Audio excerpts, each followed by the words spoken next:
For the New York Times and the International Herald Tribune, this is Suzy Menkes in Paris at Nina Ricci with the designer Peter Copping.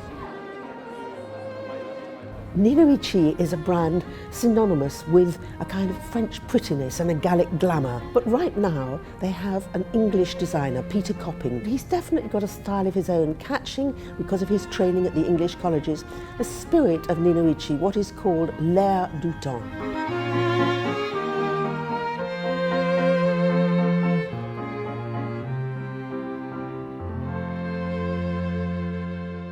Peter, the most important thing people think of about Nina Ricci is this idea of l'air du temps, the famous Nina Ricci fragrance, meaning catching the moment. How do you set about doing that? Well, I wanted to be very true to the spirit of the house and how I perceived Nina Ricci. So when I started here, I really wanted to go back to the essence of its spirit, and for me that was romanticism and a certain Frenchness as well. And it comes through the fabrics, the way that the clothes are worked, the cuts. There's a lot of time and energy that goes into each piece to give it l'air du temps.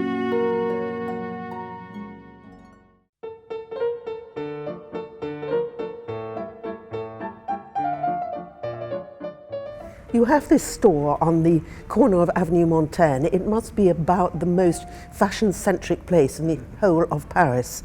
Do you feel in any way attached to that whole feeling that you get? I mean, as soon as I started at Ricci, that was one of the things that excited me the most, to actually be working on Avenue Montaigne in the centre of Paris. And one of the first changes I made as soon as I arrived was to the label for the clothes, and I added the address to the fashion label. And I thought it was important to celebrate where our offices actually are.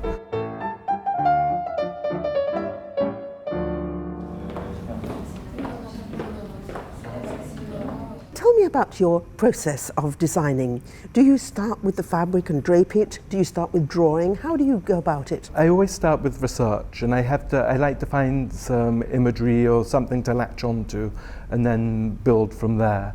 And in general, I design the collection in pieces, and then the final process is playing around with all those pieces and putting them together to form the looks. And throughout the whole process, I always consider how things are worn, how when something is going maybe a little bit too chic, how it can be turned around and offset, either in the way it's worn or perhaps the way the fabric is treated. Si tu mets un petit gros grain, puis tu peux ramasser ça à nous. So I like, say, intentionally creasing some things to make them look a little less perfect, even if that at the same time is what I'm striving for.